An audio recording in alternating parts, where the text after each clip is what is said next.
Hi hello, मी प्रियांका. तुमचं स्वागत आहे कोकणी व्लॉगर या यूट्यूब चॅनलवर. तुम्हाला आजचा दिवस आनंदात जावो हीच बाप्पाचरणी प्रार्थना.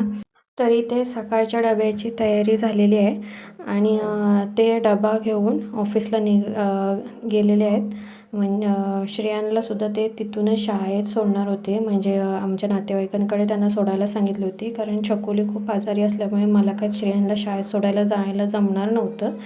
म्हणून मग त्यांनाच सांगितलं की नातेवाईकांकडे सोडून या, तिथून ते श्रेयांला शाळेत घेऊन जातील. तर ते दोघंसुद्धा बाहेर पडून गेलेत आणि आता आम्ही दोघीच आहोत घरी. तर इथे तिला दूध आणि बिस्किट भरवते, कारण आजारी असल्यामुळे ती खायला काहीच म्हणत नाही. म्हटलं दूध बिस्किट खाते का बघावं.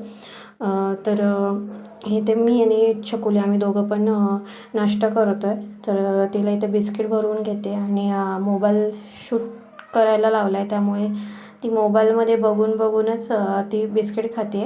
आणि मी तिची व्हिडिओ शूट करायला घेतली की तिला खूप मजा वाटते, म्हणजे खूप आनंदी असते. त्यामुळे म्हटलं त्या निमित्ताने थोडी मोबाईलमध्ये बघून ती थोडं बिस्किट खाईल. तर ती तशीच आता मोबाईलमध्ये व्हिडिओ शूट होतं आहे, त्यामुळे तेच तिकडे बघूनच तिचं खाणं चालू होतं. तर तिने 4-5 बिस्किटं खाऊन घेतलेत. त्यानंतर मग तिला औषध दिलं आणि थोडा वेळ आराम करायला, म्हणजे तिला थोडा वेळ झोपवलं. त्यानंतर मग मी कपडे वगैरे धुवून घेतले आणि तिच्यासाठी पाणी वगैरे तापत ठेवलं, कारण आंघोळी तिला घालणार नव्हते पण पुसून काढणार होते. आंघोळ मग तिची पुसून वगैरे काढून घेतलं आणि नजर काढून घेतली.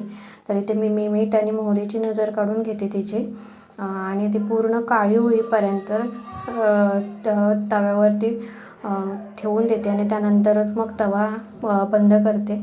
चांगली तडतडून दिली की असे म्हणतात की नजर चांगली उतरते. तर इथे बघा चांगली नजर उतरली आहे तिची. त्यानंतर मग दुपारी आम्ही दोघींनी जेवून घेतलं. तर माझ्यासाठी पिठलं आणि भाकरी होती आणि तिच्यासाठी केचव घेतलं होतं, पण तिनं काय थोडंच खाल्लं, जास्त खाल्लं नाही. आणि संध्याकाळी मी थोडं कडधान्य घेऊन आले होते, ते डब्यांमध्ये भरून ठेवलं आणि येताना दूध वगैरे आणलं होतं, ते सुद्धा तापत ठेवलं. अजून बाकीचा घरचा किराणासुद्धा आणायचा आहे, पण आता सध्या शिल्लक नव्हतं, त्यामुळे मग मी थोडंफार कडधान्य घेऊन आले होते. बाकीचा किराणा नंतरच आणणार होतं. त्यांचं पेमेंट वगैरे झालं होतं.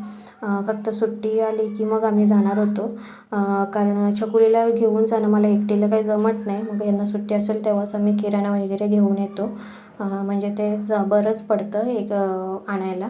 काही राहिलं असेल तर एखाद्या वेळेस त्यांच्या लक्षात आलं तर मग आम्ही दोघं मिळून घेऊन येतो, किंवा मी लिस्टसुद्धा तयार करून ठेवते.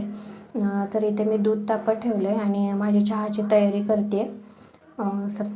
कारण हेच येताना संध्याकाळीसुद्धा श्रेयांला घेऊन येणार होते, कारण अजूनसुद्धा छकुलीला व्यवस्थित म्हणजे बरं वाटत नव्हतं. थोडंफार ती खेळते आहे, पण तरीसुद्धा ते म्हटले मी घेऊन येतो श्रेयांला. तर इथं त्यांच्या सुट्टीसुद्धा चहा ठेवली मी, आणि अचानक साखरच संपली डब्यातली. मग पहिलं साखर भरून घेतली आणि त्यानंतर मग चहामध्ये सुद्धा साखर टाकून दिली आणि मग डबा व्यवस्थित ठेवून दिला.